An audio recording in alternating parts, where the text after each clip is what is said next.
வணக்கம்.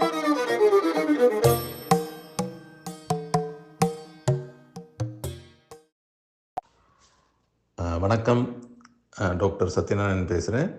First of all thank you for வாட்சிங் my YouTube channel. என்னுடைய யூடியூப் சேனலை பார்ப்பதற்கு எல்லோருக்கும் என்னுடைய மனமார்ந்த நன்றிகள். இன்றைக்கு நம்ம வீடியோவில் சர்க்கரை நோயாளிகள் சர்க்கரை வள்ளிக்கிழங்கு சாப்பிடலாமா என்பதை பற்றி நாம் பார்க்க போகிறோம். ஸோ சர்க்கரை வள்ளிக்கிழங்கு என்பது ஒரு வேர்க்கிழங்கு வகையை சேர்ந்த ஒரு தாவரம். இது இனிப்பாக இருப்பதால் இதனை நாம் சர்க்கரை வள்ளிக்கிழங்கு என்று அழைக்கிறோம். பொதுவாக சர்க்கரை வள்ளிக்கிழங்கு வந்து சுகர் பேஷண்ட் சாப்பிடக்கூடாது என்ற ஒரு கருத்து நிலவுகிறது. இது உண்மையா பொய்யா என்பதை பற்றி நாம் இந்த வீடியோவில் முழுமையாக பார்க்க போகிறோம்.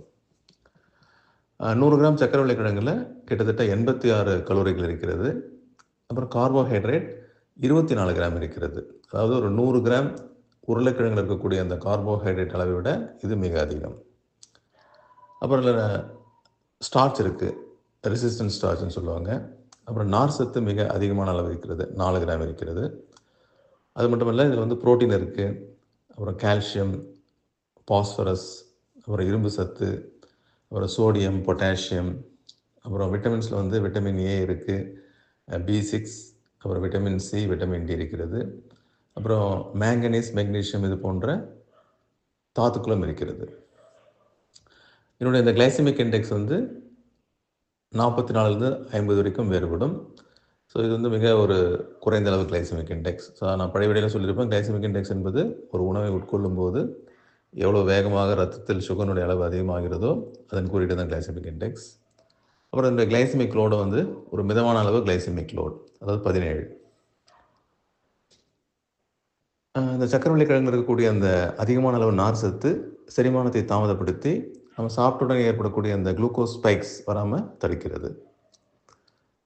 அப்புறம் சர்க்கரை வள்ளிக்கிழங்கில் இருக்கக்கூடிய அந்த மேங்கனீஸ் இன்சுலின் ரெசிஸ்டன்ஸை குறைக்கிறது.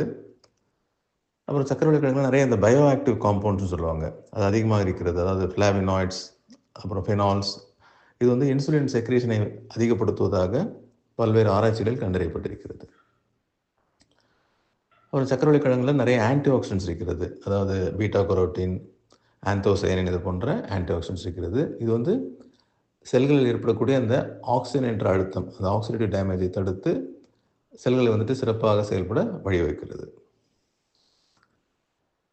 அப்புறம் இதில் இருக்கக்கூடிய அந்த சோடியம், பொட்டாசியம் வந்து பிபியினுடைய ரெகுலேஷனுக்கு வந்து இது ரொம்ப உதவியாக இருக்கிறது. அப்புறம் சர்க்கரை வள்ளிக்கிழங்கு எப்படி சாப்பிடணும்னு பார்த்தீங்கன்னா, இது வந்து நம்ம பாயில் பண்ணி சாப்பிடணும், அதாவது வேக வச்சு சாப்பிடணும். இதை வந்து நம்ம ஃப்ரை பண்ணியோ பேக் பண்ணியோ சாப்பிடக்கூடாது. அப்படி சாப்பிடும்போது இதனுடைய அந்த கிளைசமிக் இண்டெக்ஸ் அதிகமாகிடும். ஸோ நீங்கள் சாப்பிடும்போது இதை வந்து வேக வைத்து தான் சாப்பிட வேண்டும். சரி, யாரெல்லாம் சாப்பிடக்கூடாதுன்னு பார்த்தீங்கன்னா, யாருக்கெல்லாம் அந்த கிட்னியில் ஸ்டோன் இருக்கோ அவங்க சாப்பிடக்கூடாது. ஏனென்றால் இதில் இருக்கக்கூடிய அந்த அதிகமான அளவு ஆக்சலேட் கண்டென்ட் இந்த சிறுநீரக கற்கள் உருவாவதற்கு இது துணை புரிகிறது. அதனால் யாருக்கெல்லாம் கிட்னி கல் இருக்கோ அவங்க வந்து சர்க்கரை வள்ளிக்கிழங்கை சாப்பிடக்கூடாது. ஸோ இதை சாப்பிடும்போது நீங்கள் என்ன முக்கியமான விஷயங்கள் வந்து, ஒன்று, அந்த போர்ஷன் சைஸ் வந்து நீங்கள் கொஞ்சம் கேர்ஃபுல்லாக பார்த்துக்கணும். அதாவது அளவு வந்து மிக குறைவான அளவே சாப்பிட வேண்டும். ஏனென்றால் இதில் வந்து அதிகமான அளவு கார்போஹைட்ரேட் இருக்கிறது. 2வது, இதனை வந்து வேக வைத்து தான் சாப்பிட வேண்டும். இது வந்து ஃப்ரை பண்ணியோ பேக் பண்ணியோ சாப்பிடக்கூடாது. ஸோ சர்க்கரை வள்ளிக்கிழங்கில் வந்து நிறைய நன்மைகள் இருப்பதால் சர்க்கரை நோயாளிகள் இதனை சாப்பிடலாம். ஆனால் மிக குறைந்த அளவே சாப்பிட வேண்டும். அதை வந்து சரியான முறையில் அதை வேக வைத்து தான் சாப்பிட வேண்டும். அதாவது வறுத்தோ இல்லை பேக் பண்ணியோ சாப்பிடக்கூடாது. ஸோ இன்றைக்கி சொன்ன தகவல்லாம் உங்களுக்கு பிடிச்சிருக்குன்னு நினைக்கிறேன். இந்த வீடியோ பிடிச்சிருந்தால் லைக் பண்ணுங்கள், ஷேர் பண்ணுங்கள். நன்றி, வணக்கம்.